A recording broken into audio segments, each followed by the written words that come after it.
Welcome to Talking Tech, our new web series where we talk with Hillsborough teachers about their experiences with virtual teaching and learning. I'm Todd McDonald, the Technology Integration Coordinator. I'm Mary Ellen Wilson, and I'm a tech coach at the middle school at Naughton Road. Hi, I'm Hannah Jane, and we're talking tech with Karen Randazzo. Or as you call her, Karen Randazzo. Karen Randazzo. Hi, my name is Karen Randazzo, and I am a chemistry teacher at Hillsborough High School. Welcome to Talking Tech. Thank you. Karen, I know you've been missing blowing things up in your chemistry lab, so instead you have been blowing your students' minds with choice boards and at-home labs.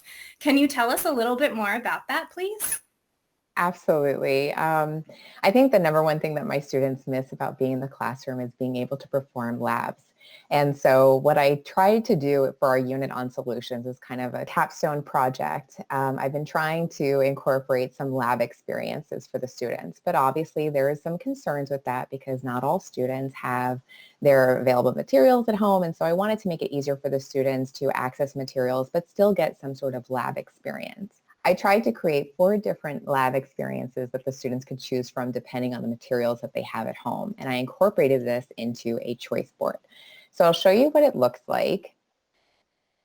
So I created this choice board in Google Slides. And so basically this was, I guess, the front page of the choice board. And if the students run it in a presentation, these are actually live links that the students can click on. So the idea was that the students could choose from the lab experiences from the top and then choose their assessment type from the bottom. So for example, if the students were interested in chromatography, they could click on this link and it would take them to the procedure that they needed to perform the chromatography experiment. I tried to incorporate some lab safety notes as well as cleanup procedures. And then for the students to be able to select which activity they wanted depending on the materials they had available, I tried to incorporate the materials front and center so the kids could select what they wanted to do. If they wanted to go back to the original choice board, because maybe they decided, I don't have any washable markers at home, they could click this back to the choice board and it would take them back to the original document. As far as the different assessment choices, the students had the option to create a model, conduct an investigation, do a claim evidence reasoning, or analyze, interpret their data in a variety of ways. This also allows for differentiation for assessment in that they can choose their assessment type. So for example, maybe they choose to create a model. Now, what was kind of cool about this is each of these tasks incorporate different kinds of tech tools. So for example, if they chose to create a model, a lot of students chose to, for example, create something using Google Drawings and then submit a 5-minute video explaining their model. Most of the students chose to do a screencasting using that, but it was really up to them. Some of them even just chose to use their cell phones, which was fine.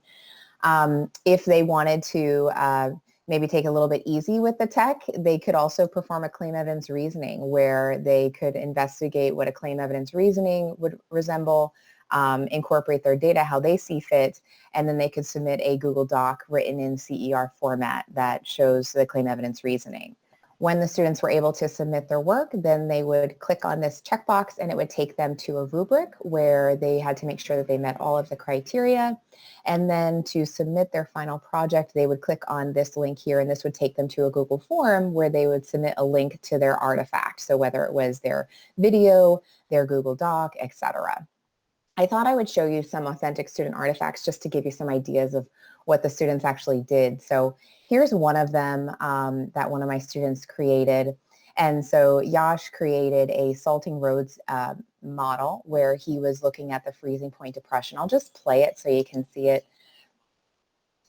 He does a really great job of explaining the macroscopic and microscopic relationship. You can see he's got a zoom in bubble and then he's got pictures of his phenomenon. So I think he did a really great job with this. And I love that he incorporated Google Drawings as well. The next artifact I have is a CER that my student created on creating what we call hot ice.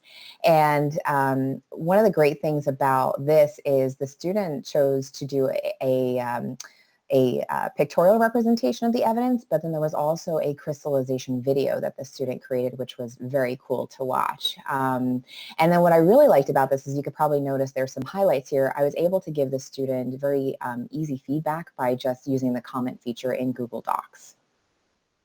And then finally, another artifact here was a chromatography experiment where the student did a great job explaining the evidence that was associated with the chromatography lab that they did.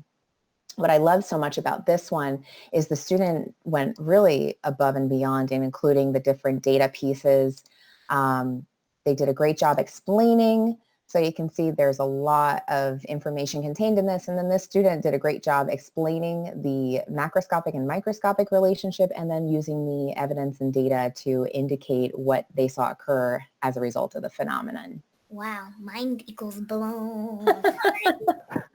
This is great. This is such an amazing use of Google Slides and hyperlinks in order to give your students some differentiation with the activities that they picked and the way that they explained their learning. Thank you so much for talking tech with us today. It was my pleasure. Thank you for having me.